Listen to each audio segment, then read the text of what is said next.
ବହୁତ ଦିନ ତଳର କଥା। ଗୋଟିଏ ବଡ଼ ଜଙ୍ଗଲରେ ଗଜୁ ନାମକ ଗୋଟିଏ ବଡ଼ ହାତୀଟେ ରହୁଥିଲା।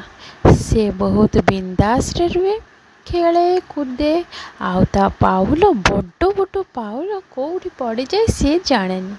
ସେହି ଜଙ୍ଗଲରେ ମିକୁ ନାମକ ଗୋଟେ ଛୋଟିଆ ମୂଷା ବି ରହୁଥିଲା। ତାର ଛୋଟ ଛୋଟ ଘର ଉପରେ ଗଜୁର ପାଦ ପଡ଼ିକି ଭାଙ୍ଗିଯାଏ।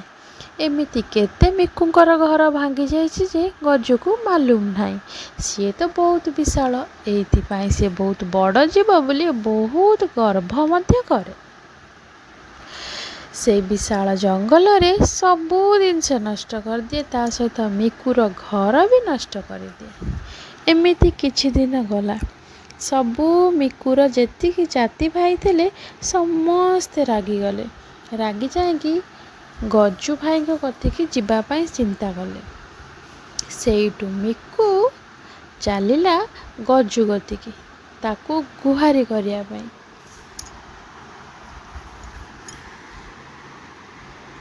ସେଇଠୁ ଅପେକ୍ଷା କଲା ଗଜୁ କେତେବେଳେ ଆସିବ।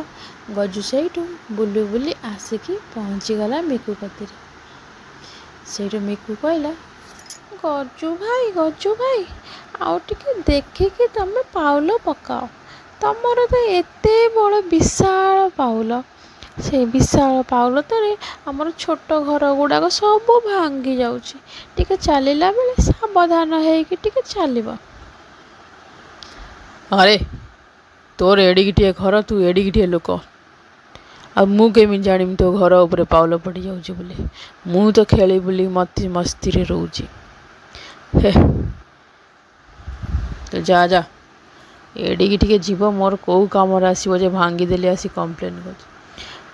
ନାଇଁ ଗଜୁ ଭାଇ, ଦେଖ ତମେ ଆଜି ମୋ ଦୟା କଲେ ମୁଁ କାଲି ନିଶ୍ଚିନ୍ତ ସାହାଯ୍ୟ କରିବି।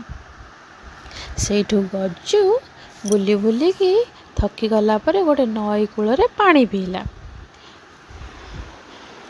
ଢେର ସାରା ପାଣି ପିଇଲା, ଆଉ ପାଣିରେ ଛିଟିକେଇକି ଗାଧେଇଲା। ଗାଧେଇ ସାରିଲା ପରେ ପୁଣି ଜଙ୍ଗଲକୁ ଫେରିଗଲା।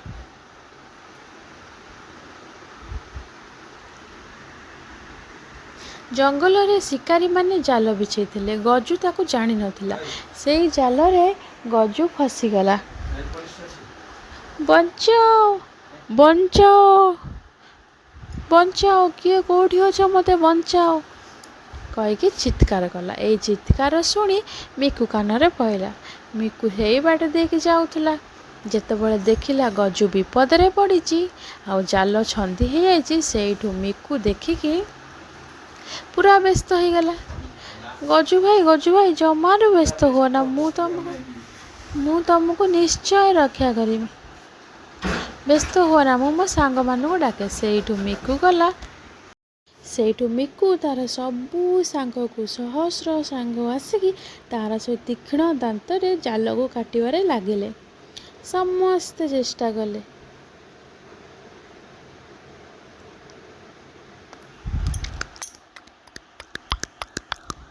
ଟିକି କରିକି ଜାଲ ସବୁ କାଟିଦେଲେ, ଆଉ ଗଜୁକୁ ଜାଲରୁ ମୁକ୍ତ କଲେ।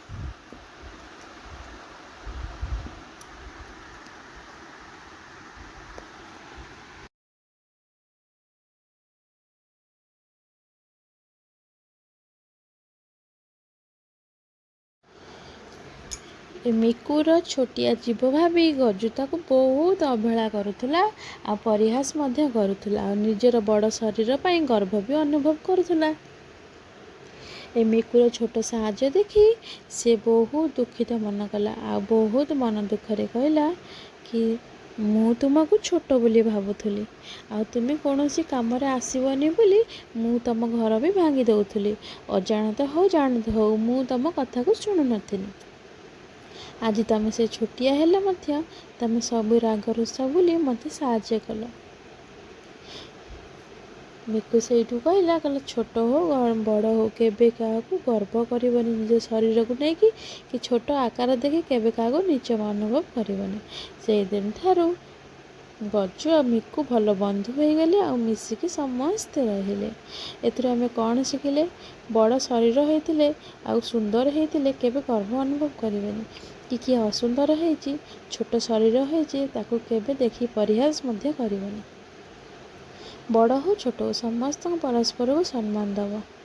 ଜୟ ଜଗନ୍ନାଥ। ଭିଡ଼ିଓଟି ଭଲ ଲାଗିଲେ ଲାଇକ୍, ସେୟାର, କମେଣ୍ଟ ନିଶ୍ଚିତ କରିବ।